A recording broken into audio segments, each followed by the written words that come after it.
Hello students, welcome to third lecture of capacitance. इस लेक्चर में हम लोग बात करेंगे इन टॉपिक्स की। पहला टॉपिक है dielectrics and its types, second one is polarization of dielectrics, third one is dielectric constant क्या होता है, fourth one dielectric placed in an electric field, fifth one dielectric breakdown and dielectric strength, sixth one capacitance with dielectric as a medium, and finally various cases of capacitors with dielectrics, and finally हम लोग 5 numericals भी discuss करेंगे जो इन topics पे based है। Okay, so without wasting our time will start with first topics which is dielectrics and its types. Okay, what is first of all dielectric? Dielectric क्या है? डाइलेक्ट्रिक ये जो है, these are insulating material, insulating या फिर non conducting material, लेकिन इनकी एक खास बात है। ओके, वो खास बात क्या है? They transmit electric effect without conducting, क्योंकि ये कंडक्टर तो है नहीं, है ना, दीज आर नॉट कंडक्टर, तो ये क्या करते हैं, ये क्या ट्रांसमिट करते हैं इलेक्ट्रिक इफेक्ट को, these transmit electric effect without conducting. Okay, ये खुद कंडक्टर तो नहीं है, लेकिन जो इलेक्ट्रिक इफेक्ट्स है, जो अंदर इलेक्ट्रिक फील्ड के जो इफेक्ट्स है वो ट्रांसमिट करते हैं। कैसे करते हैं हम लोग आगे पढ़ेंगे। Okay, second important point, in every atom there is positively charged nucleus and negatively charged electron cloud surrounding it. ये तो हमको पता है, केमिस्ट्री में पढ़ाया गया है कि कोई भी एटम के अंदर एक न्यूक्लियस होता है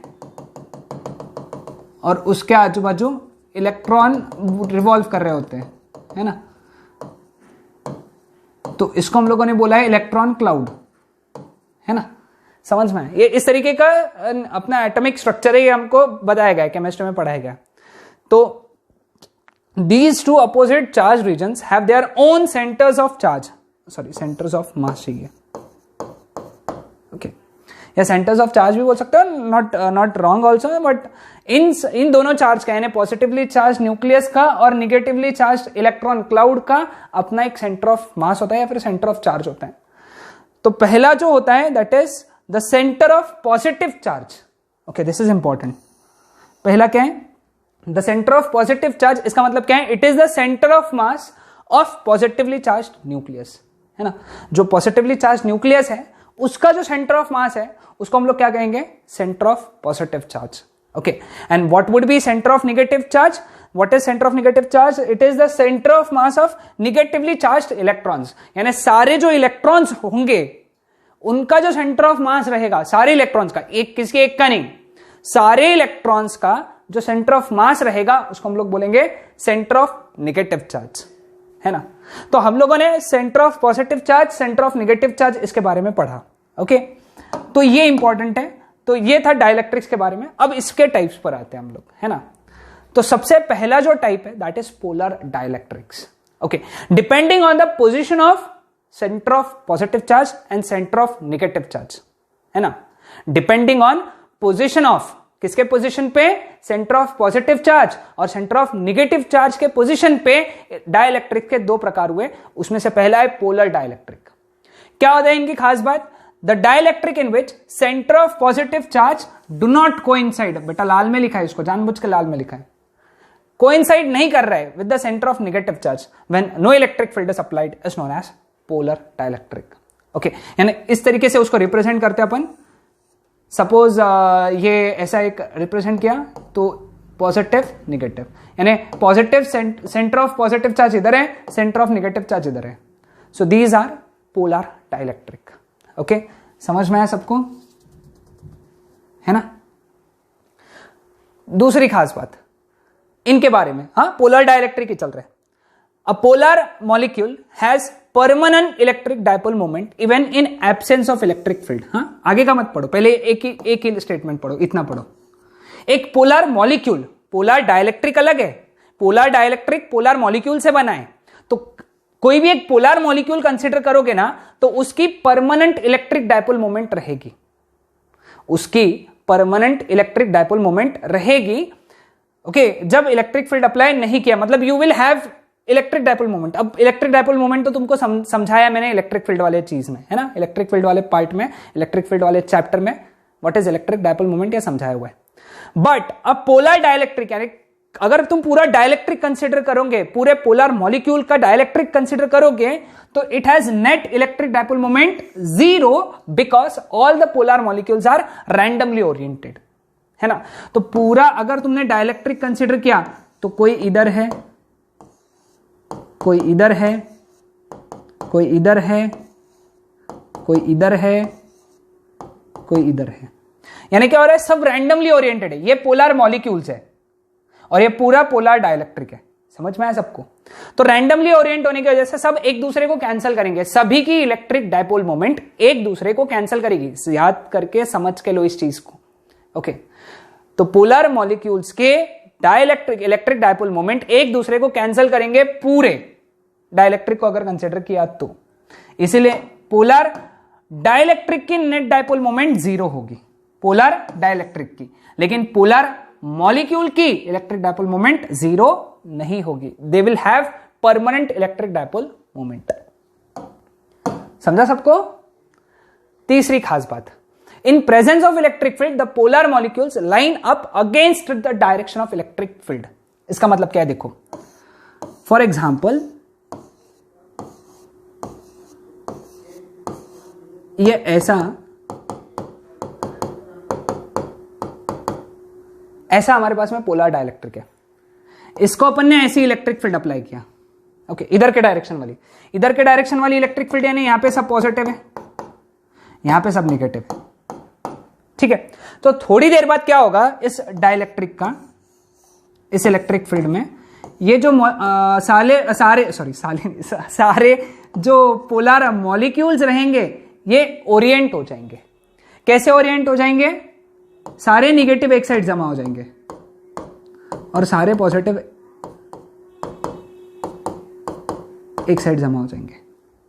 ओके, यानी अंदर एक नई इलेक्ट्रिक फील्ड बन जाएंगी इस डायरेक्शन में, पॉजिटिव टू निगेटिव। हमेशा electric field positive to negative होंगे, यानी बाहर की एक्सटर्नल इलेक्ट्रिक फील्ड इस डायरेक्शन में है और इंटरनल ये जो पोलर डाइलेक्ट्रिक्स जैसे अलाइन हुए, अंदर के जो पोलर मॉलिक्यूल्स अलाइन हुए, उनके वजह से इलेक्ट्रिक फील्ड ये डायरेक्शन में, इस डायरेक्शन में क्यों है? क्योंकि इधर पॉजिटिव है, इधर निगेटिव है।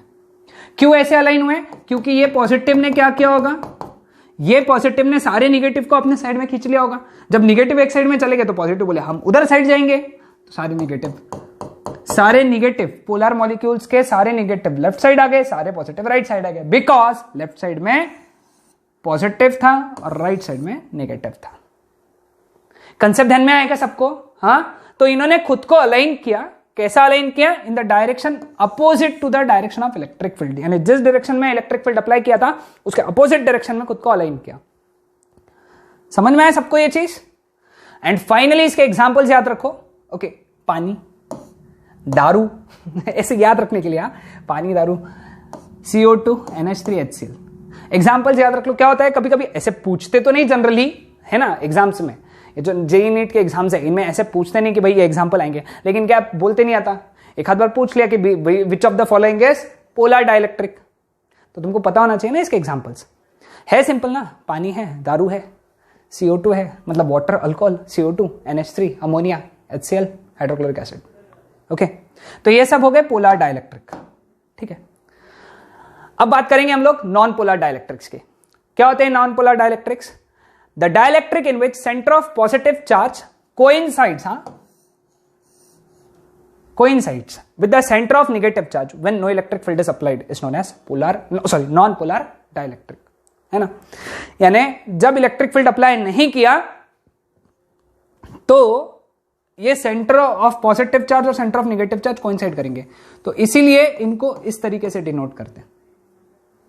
ये हो गया non polar dielectric. Polar dielectric ऐसे थे, देखो कोइंसाइड, अब ये कोइंसाइड कर रहे हैं ना, इसलिए पॉजिटिव और उसी के नीचे नेगेटिव।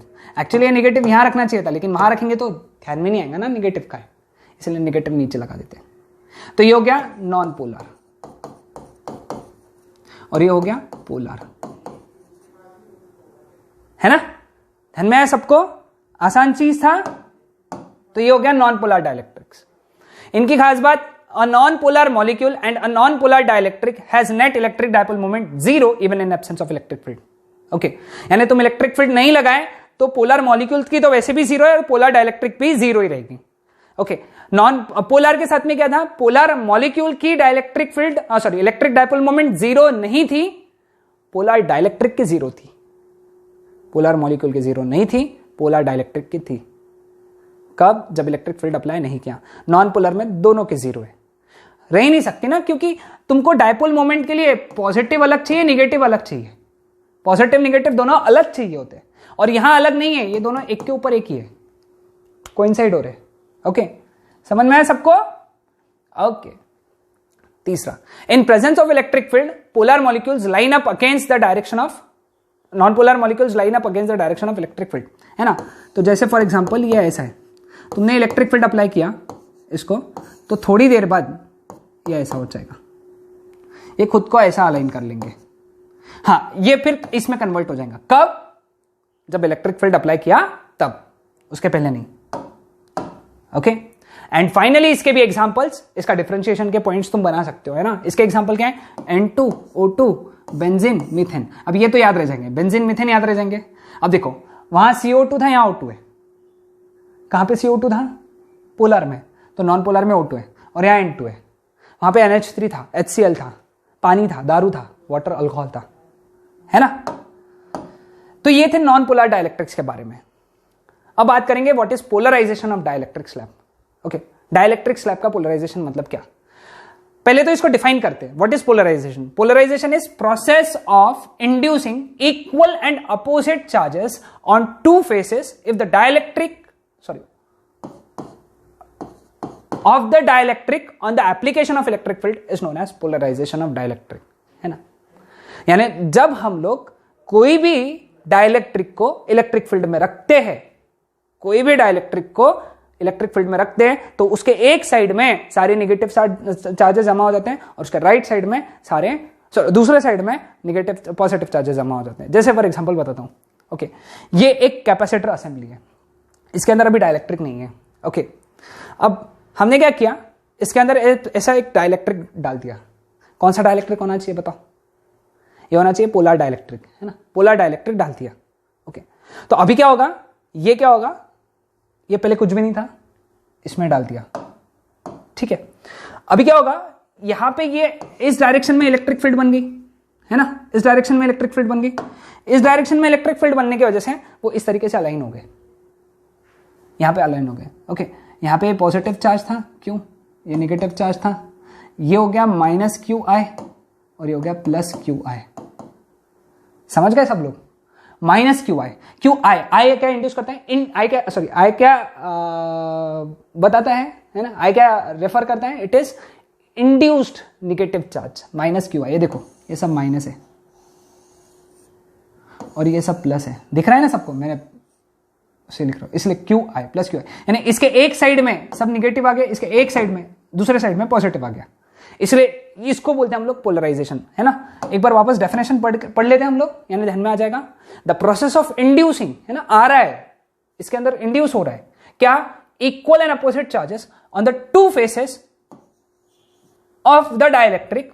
कब, लेकिन ऐसा कब हो रहा है, on the application of electric field. ये इलेक्ट्रिक फील्ड अप्लाई किया हम लोगों ने, है ना, इलेक्ट्रिक फील्ड कैपेसिटर ने दिया यहां पे।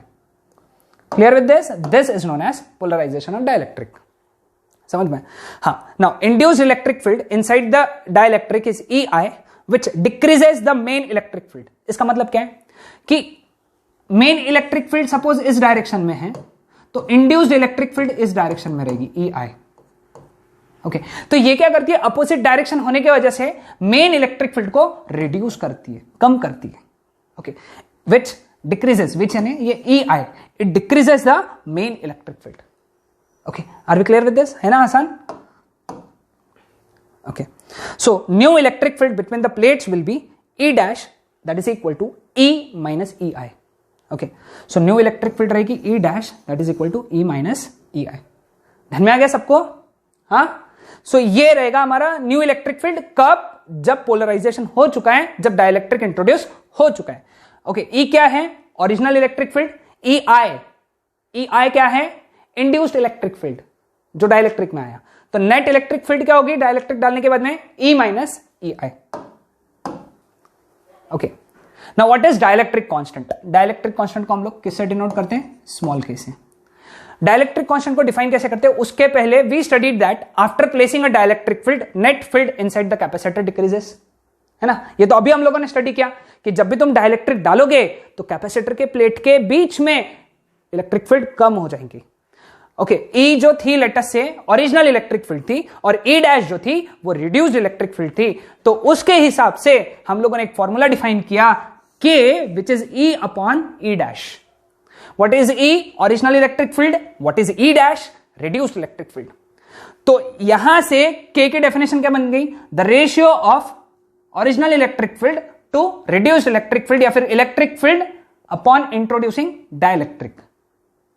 ओके, इसको दूसरा नाम है electric field. Okay, electric field after introducing dielectric, where K is known as dielectric constant E upon E dash of a medium. अब इसके दो नाम है, दोनों ध्यान में रखना है। रिलेटिव परमिटिविटी, ये तो पढ़ा है अपन ने, इसको हम लोग बोलते हैं एप्सिलॉन आर, या फिर रिलेटिव परमिटिविटी ऑफ मटेरियल, हमेशा मटेरियल होता है या फिर मीडियम भी चलता है। स्पेसिफिक इंडक्टिव कैपेसिटेंस SIC, ये भी के का दूसरा नाम है। तो तीनों नाम याद रखना है। ओके, के तीन नाम, dielectric constant, relative permittivity, specific inductive capacitance. सारी चीजें नोट डाउन करो, जो जो भी तुमको इंपॉर्टेंट लगता है वो नोट डाउन करते चलो। ओके, हाँ, ये सबसे ज्यादा इंपॉर्टेंट है। वैक्यूम के लिए हम लोग K1 लेते हैं क्योंकि वैक्यूम का पोलराइजेशन होता नहीं है। वैक्यूम में तुम वैक्यूम इंट्रोड्यूस भी कर दिए, दो प्लेट्स के बीच में वैक्यूम डाल भी दिए, तो E जो रहेगा वो E डैश रहेगा। E डैश और E सेम रहेगा क्योंकि वैक्यूम के मॉलिक्यूल्स का पोलराइजेशन हो ही नहीं सकता, क्योंकि वैक्यूम में मॉलिक्यूल्स होते ही नहीं है ना। वैक्यूम यानी क्या है? कुछ भी नहीं। तो जब कुछ है ही नहीं तो पोलराइजेशन किसका होगा? मेरा, तुम्हारा? नहीं ना, किसी का ही नहीं होगा। इसलिए वैक्यूम का K1 है। लेकिन सबसे ज्यादा पोलराइजेशन कहां देखने मिलेगा? सबसे ज्यादा पोलराइजेशन देखने मिलेगा कंडक्टर्स में, कंडक्टर में, क्योंकि वहां बहुत सारे फ्री इलेक्ट्रॉन्स है, इसलिए इतना पोलराइजेशन हो जाएगा कंडक्टर में कि E डैश 0 हो जाएगा। ओके, E डैश क्या हो जाएगा? 0। तो कंडक्टर के लिए या फिर मेटालिक स्लैब के लिए K इंफिनिटी है। ये बेटा दो वैल्यूज तो तुमको याद करके रख लेना है, याद करके रख लो। यानी अगले बार जब मैं बोलूं कि भाई पैरेलल प्लेट कैपेसिटर के बीच में डाइलेक्ट्रिक डाला और डाइलेक्ट्रिक था मेटल, तो तुमने बोलना K इंफिनिटी पहले ही। ओके, सो सभी को यहां तक समझा है सबको? हाँ, तो जितने पॉइंट्स है सारे नोट डाउन कर लो, बहुत आसान पॉइंट्स थे, है ना। तो dielectric placed in an electric field. Okay, तो यहां पे हम लोगों ने क्या किया था? एक कैपेसिटर कंसिडर किया। ओके, उसके अंदर हम लोगों ने डाइलेक्ट्रिक डाला, तो ये सारी चीजें हो गई, है ना। तो अभी हम लोगों ने क्या किया? लेट सिग्मा, सिग्मा यानी क्या? Surface charge density on the plates of the capacitor, यानी यहां पे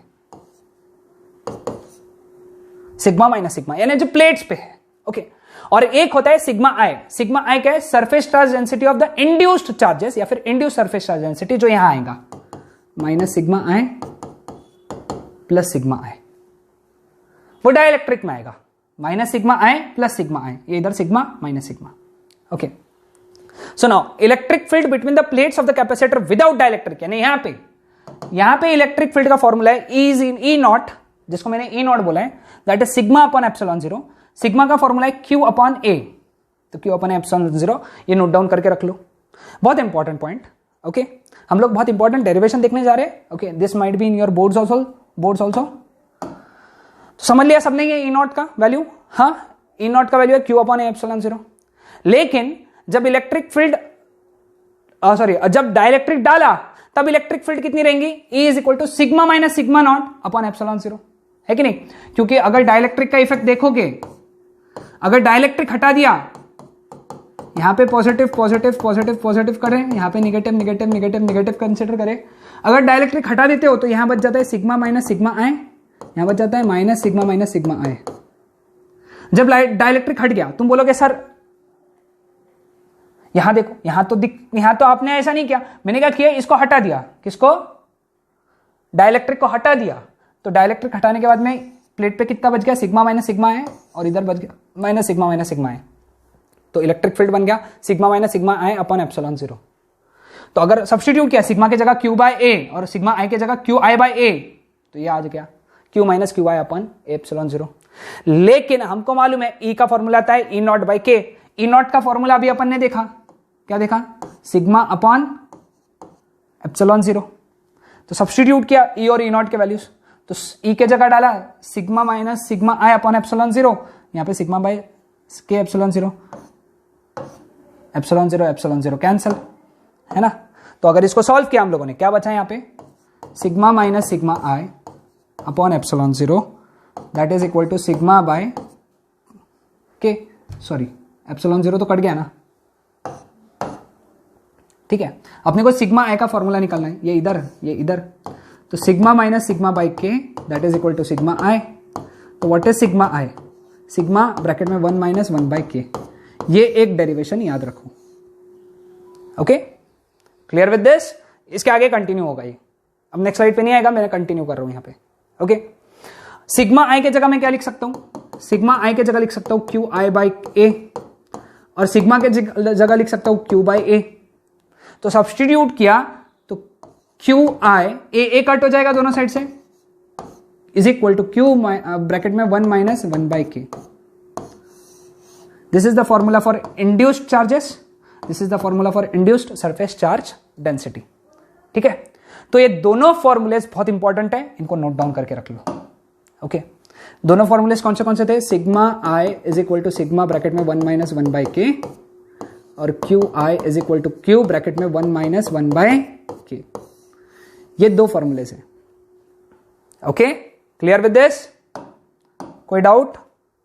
हाँ, डाइलेक्ट्रिक ब्रेकडाउन क्या होता है? डाइलेक्ट्रिक ब्रेकडाउन, डाइलेक्ट्रिक ब्रेकडाउन नाम से समझ में आ रहा हो, ब्रेकडाउन यानी टूटना, डाइलेक्ट्रिक का टूटना कब एंड एक्चुअली क्या, if a very high electric field, बहुत ताकत वाली इलेक्ट्रिक फील्ड अप्लाई किया किसको, डाइलेक्ट्रिक को, तो क्या होगा, उसके जो आउटर मोस्ट इलेक्ट्रॉन्स रहेंगे उसके अंदर के, क्योंकि आफ्टर ऑल वो एटम है, एटम के अंदर इलेक्ट्रॉन्स है, तो इलेक्ट्रॉन्स के अंदर जो आउटर मोस्ट शेल के जो इलेक्ट्रॉन्स रहेंगे ना, वो डिटैच हो जाएंगे पेरेंट एटम से, एटम में से निकल जाएंगे, and the dielectric behaves like a conductor.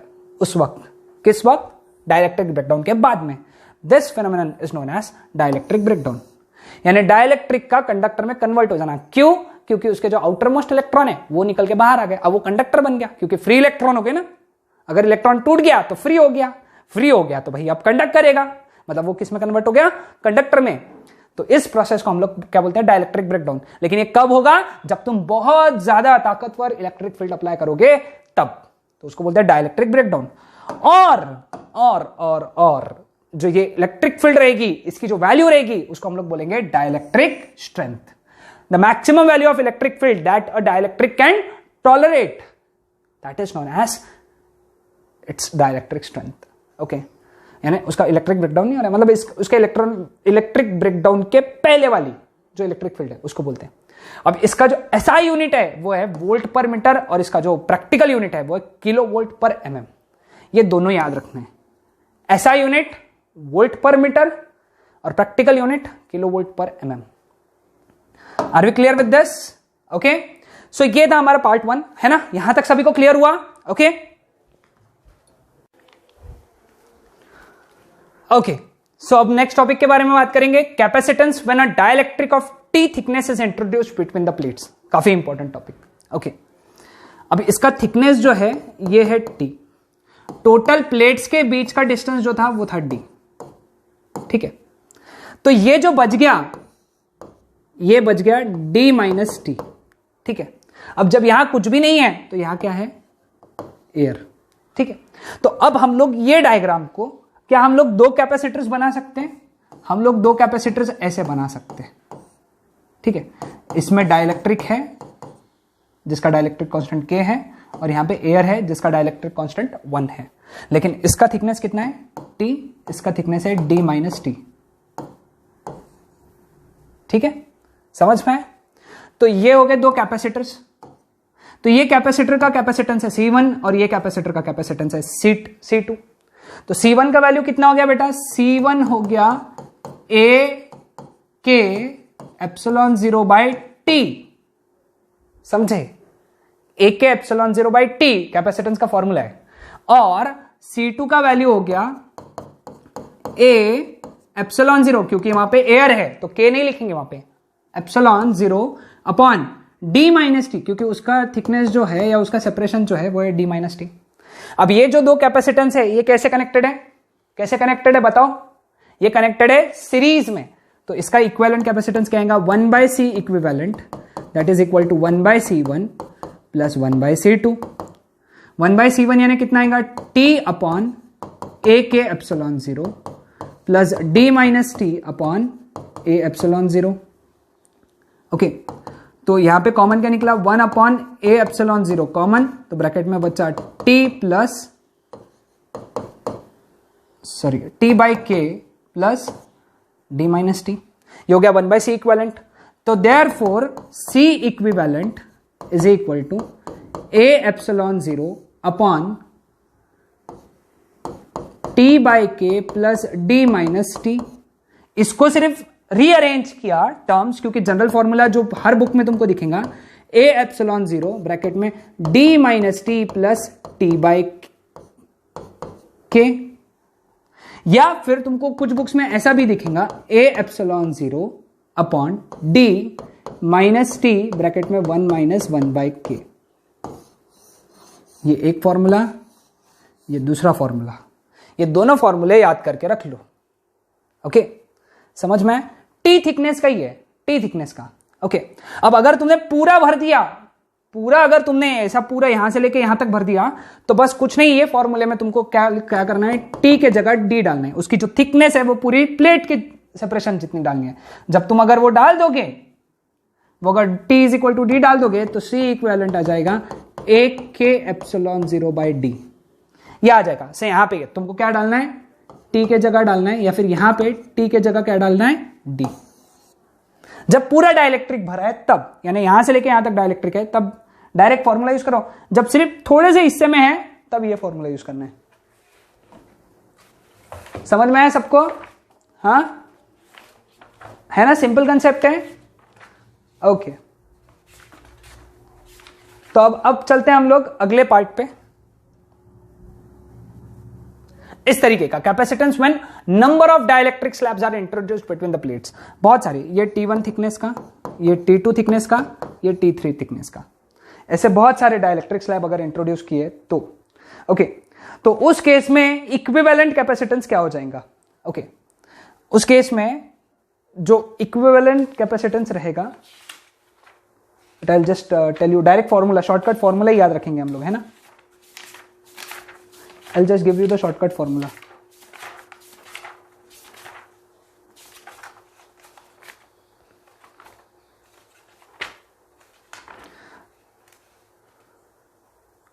Okay.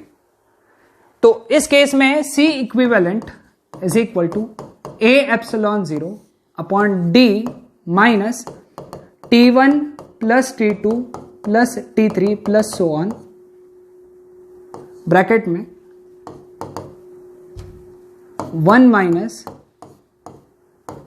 T1 by K1 plus T2 by K2 plus T3 by K3 and so on. ये फॉर्मूला रहेगा, ठीक है। ये शॉर्टकट फॉर्मूला है इसका। एक्चुअली फॉर्मूला जो हम लोगों ने पढ़ा था वो था A epsilon 0 upon D minus T bracket में 1 माइनस 1 बाई के, है ना। ओके,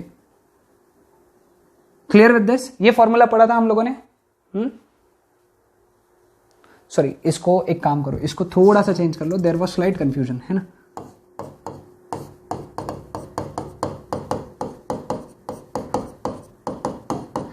ये चेंज करना है। तो एक्चुअली ये फॉर्मूला हम लोगों ने यहां से, मैंने 2 फॉर्मूलेस लिख के दिए थे, D minus T plus T by के, ठीक है। अब ये D वैसे के वैसा है, देखो यहां से D वैसे के वैसा है, माइनस टी के जगह लिखा अपन ने T1 plus T2 plus T3 and so on, plus T by के जगह लिखा अपन ने T1 by K1 plus T2 by K2 plus T3 by K3 and so on. Okay, तो ये हो गया शॉर्टकट। जनरली देखो, वैसे तो जनरली इस प्रॉब्लम से सॉल्व करना हो जाएगा, क्योंकि जनरली एक डाइलेक्ट्रिक का ही देते हैं, लेकिन एक से ज्यादा दिया है तो ये सॉल्व कर लेना है। ओके, तो ये फॉर्मूला लिख के रख लो। Capacitance when a metal slab of thickness T is introduced between the plates, लेकिन ये है कंडक्टर। ये क्या है? कंडक्टर। कैसे पता चला? क्योंकि K इसका इंफिनिटी लिखा हुआ है अपन ने, ठीक है। तो इसके लिए कैसे सॉल्व करना, अभी देखो ये कंडक्टर है, तो इसका कैपेसिटेंस जो रहेगा ये 0 रहेगा, ओके, इसका कैपेसिटेंस ही नहीं रहेगा, तो जो भी रहेगा वो इस पार्ट में रहेगा। अब इसका थिकनेस T है, तो इसका थिकनेस हो गया D माइनस टी, है ना। यानी इफेक्टिवली इलेक्ट्रिक फील्ड सिर्फ इतने ही पार्ट में है और कोई पार्ट में नहीं है। तो उस केस में V का वैल्यू क्या रहेगा, electric field into thickness D minus t, है ना। लेकिन इलेक्ट्रिक फील्ड का फॉर्मूला है Q upon A epsilon 0 D minus t. C is equal to Q by V, अगर सब्सटीट्यूट किया तो फॉर्मूला आ जाएगा A epsilon 0 by D minus t. तो this is the most important formula. अगर suppose conductor है, T thickness का conductor है, तो फॉर्मूला कैपेसिटेंस का है A epsilon 0 upon D minus T. Okay, अब अगर पूरा कंडक्टर भरा है यहां से लेके तो यहां तक अगर कंडक्टर भरा है, तो तुम T के जगह क्या डालोगे, D। T के जगह क्या डालोगे, D। तो यहां पे अगर सब्स्टिट्यूट करोगे तो इसका कैपेसिटेंस आ जाएगा इनफाइनाइट। तुम उस पर इनफाइनाइट चार्ज चला सकते हो इसके अंदर। द रीजन इज कि तुमने तो पूरा कंडक्टर भर डाला ना, समझ में। अगर तुमने पूरा कंडक्टर भर दिया तो, या फिर तुमने जो दो प्लेट्स है इसको वायर से कनेक्ट कर डाला, ऐसा वायर से कनेक्ट कर डाला, मेटल वायर से, मेटल वायर से कनेक्ट कर दिया तो भी कैपेसिटेंस कितना आ जाता है, इनफाइनाइट आ जाता है। यह भी ध्यान में रखना है। मेटल वायर से कनेक्ट किया, दो प्लेट्स को अगर मेटल वायर से डायरेक्ट ऐसा कनेक्ट कर डाला तभी भी कैपेसिटेंस इनफाइनाइट आ जाएगा। Okay, clear with this. Capacitance when metal slab is introduced between the plate.